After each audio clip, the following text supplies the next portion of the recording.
Hello everyone and welcome to today's cryptocurrencies update, Friday, September 30th, end of the month. So let's review the bigger picture. Let's not get bogged down too much in the small scribbles, but simply look at the bigger picture. I'll send out all these slides and again, nothing in this world is perfect, but if you're looking to open your eyes to a new universe, then Elliott Wave is certainly something to study and indulge yourself in, because there's always something new to learn every day. You should learn something new every day. Let me see where I can find the charts. And here we go. So this is Cardano's monthly chart. As you can see, Cardano is below all its moving averages, the 10-month, the 20-month, and the 50-month. There is no 200-month moving average because Cardano hasn't traded for that long. And as you can see, Cardano can easily go to the 10 cents. We have a lot of support here at around 15 cents. So the pressure remains down. Clearly, Cardano needs to break back above 70 cents to suggest the low for this cycle wave lower is in place. Okay, that's the cutoff. For now, we do not have any indication that is the case. Nothing at all. So we have to diligently wait because the pressure remains down. Here is Avalanche. Avalanche, I can still not take this potential 1, 2, 3, 4, and 5 off the charts. If we get 5 waves lower, expect 3 waves back up to about $60, and then another 5 waves lower, possibly down to the $7 to $5. This then suggests a much deeper, longer wave 2 than we currently have. If we move back above the August high, which is tentatively labeled as wave 4, then wave 2 has already completed as a simple A, B, C. This brings me really simply to the fact that when we apply the Elliott Wave Principle, like any other analysis of the markets, one provides a perspective based upon the structure of the price action. Right? We have a limited set of price structures the market can pick from. We have, of course, 2 motive waves, an impulse and a diagonal, and we have 3 types of corrective patterns. So those are just 5, a flat, a triangle, and a zigzag. And then corrections can always become more complex. We have about 7 different flats, we have 7 different triangles, and we have a combination of these flats with other corrections which make them more complex. So that's really a limited set of price structures we have. So then we provide a primary perspective as to where price will most likely move next. Remember, it's a probabilistic environment we're dealing with. Now, if that pattern breaks, it tells us that this primary perspective, preferred perspective, was wrong, and we then move to the alternative perspective, which then becomes the preferred. That's simply all there is to it. So we have A, a B, and a C. That's my preferred. And then the alternative is 1, 2, 3, 4, and 5. Very simple. We break below the May low, the June low, and then we have a wave 5. We break above last month's high, then we only have 3 waves lower, and this wave 2 is in place. And then wave 3 starts, and it's going to go well into the 3, 4, 500s. So if one can be patient and wait for a break above $35 to trade with much more certainty that we're going to go to 3 to 500 instead of trying to fish a bottom, that's what we want to look for. You want to trade the trend. There is plenty of upside left if we break higher. So far, we don't see it. Avalanche is still below its 10 and 20-month moving average. Don't have too much price data because I don't have data until October of 2020. So the preferred path is ABC, and the alternative path is 1, 2, 3. ABC will give us this blue arrow, and 1, 2, 3, 4, 5 will mean we kind of go back here to about $1.60 and then lower. Let me somehow that arrow is not really. Then we get something like this, okay? Something like this, and then we go there. One more time. Remember, this is a log scale, so even though that arrow might not look much lower than where we currently are. It is of course on a log scale, so that will bring us to the $7 to $5 support region. And I've kept reiterating that throughout my daily updates as well with the daily charts. So the daily charts are well aligned with the monthly charts with both perspectives. And those are the only two perspectives we need. Break lower, then we have 5 waves lower, and then this next bounce will be quite substantial, definitely tradable, lots of money to be made, going from about $7 or $10 to $60 is nothing to sniff at. Not saying one shouldn't long this, it just depends on your time frame. Here, this is a long-term third wave rally. This is still within a correction, so please keep that in mind. I cannot tell you yet which one it is, but we have these fantastically easy peasy, lemon squeezy if-then scenarios. Moving on to Binance Coin.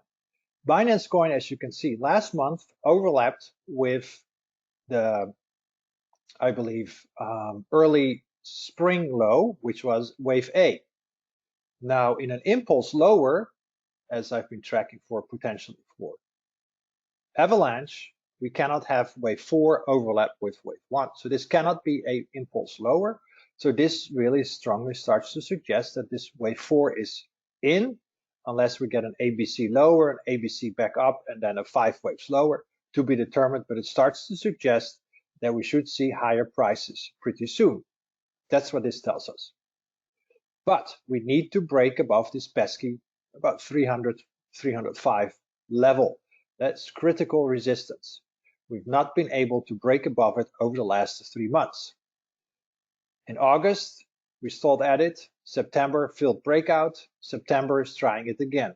The high was 299.95. It doesn't get any freaking closer to 300 than that. We break below 205 and something else is going on. Then we have an AB, ABC of a more complex type of corrective pattern. So also here, we still have a bullish cutoff and we have a bearish cutoff. We haven't closed on a monthly basis above the bearish cutoff level. If we do, I'm going to look instantly for this 475. That's been on the daily charts as well. So the daily chart aligns nicely with the monthly chart. If we get back above that resistance level of about 470, I believe it is, 475-ish, somewhere around there. If we get back above it, I'm going to look for this primary 5 into the $1,000 plus. Okay, we're not there just yet. Not there just yet. Above 300 really starts to increase the odds that we are indeed in this rally 2005. Okay, below 205, we're going to go revisit about 25 bucks. So we have for now loud and clear risk scenarios as well. We don't want to see a monthly close below 205. You can take that into consideration if you want to do any trading based on this. But again, we haven't even seen a breakout above 305 on a monthly basis. And I always want to caution you for chasing these type of spike highs. Wait for confirmation, wait for a close above certain price levels. It's not a guarantee because there are no guarantees in the market, but it increases the chances of being right. That's what it is. It increases your chances. Chasing is never a good idea, but waiting for the confirmation, waiting for the setup increases your chances of being right. And this is a odds game. In Las Vegas, you're 49% of the time right. With this, if you're 51% of the time right, you already are in an advantage. Bitcoin. I'm going to present 2 charts on Bitcoin. Here is the cycle 4 wave, and we should be about complete for this cycle 4, but I have no signs of a bottom being in place other than some potential positive divergence forming on some technical indicators. We are in this ideal cycle 4 target zone based on the A, the B, and then the C wave relationship. We can still go to this 12,000, potentially 12,125 level. All right, I have 12,500, I believe, on the weekly chart. So it's getting close. But we need to hold above this 19,700 something level, which is the 2017 price high on a monthly closing basis. If we don't, then I'm going to look for this lower level down to about 12,000. Still doesn't take anything off the table that we're still looking for this cycle 5 wave. Now, if I would look at the price chart a little bit different using a log scale, we could instead still be in a cycle 3, we'll get a cycle 4, and then a cycle 5, meaning we still have 2 bull runs to go. Here we only have 1 bull run to go. I cannot tell you yet which of the 2 it is. Okay, so this will suggest we're in a major 4, we're going to get a major 5, and of course the 13,600 level is the cutoff for this wave count, because then the potential wave 4 here in black overlaps with what this is labeled as a wave 1 high, and that is not allowed. And then we move quickly to this option. But again, I don't even have a sign that we have completed this 4th wave, being it a cycle 4 wave or a major 4th wave. Both, of course, look higher for a 5th wave afterwards, but I have no signs yet that this one has completed. I know on the daily chart we have this potential leading diagonal, but no signs that is correct just yet. Ethereum, same option here, that we are in this potential 4th wave and now wave 5. I do like the analogy here with the 2018 low, where we are potentially setting up for positive divergence. But also here I have no signs yet of the low being in place. I do want to see a close back above last month's high to confirm. We're holding the 50-week or month moving average. That's great. And you know, if we don't, we're going to quickly visit the 1,000 to 750 level. That's still possible. Okay, please keep that in mind. No resolution yet. I do like the daily chart a little bit better from a bullish perspective when that we are in a corrective mode, but I'm looking here at the bigger picture, the monthly chart. The monthly chart is much more sitting on your hands. It only updated once a month. But remember, if you have big time frames, you have big gains. You have short time frames, you have small gains. Okay, that's the real difference. And it doesn't mean one is better than the other. It all depends on your trading style and what you prefer. Sometimes people like to hold for 1 second. Some people like to hold it for 1 decade. It's all good. It's all these flavors that eventually make the market. But please remember, bigger picture, how things are looking. I don't have a sign yet that we're in a strong uptrend. We're not above these moving averages. Once we do, which will be on a close at least above last month's high, I think we're going to look very good for this wave 5 higher into the 10 to 15,000 for Ethereum. And for Bitcoin, the same deal. I'm still then looking for the 100 to 150,000. But again, I have no signs yet that is in place. Hopefully soon. I really hope so. Moving on to Polygon, MATIC. Also here, we have a potential 1-2 setup in place. Let me clear a little bit of this chart because we had the downside completed. And very simply put, of course, we need to hold the June low. If we hold the June low, we're good for this 1-2 setup, and we can still go a little bit lower into the 40 to 60 cents. That is still very possible. But I like the setup here for this 1-2, that we're in primary 5. But of course, I do want to see now a monthly close back above last month's high. Similar for Ethereum, similar for Bitcoin. Once we do that, without of course going below the lows that we've made this year so far, we do that, we have a higher low and a higher high in place, which is a bullish setup, especially on a monthly time frame.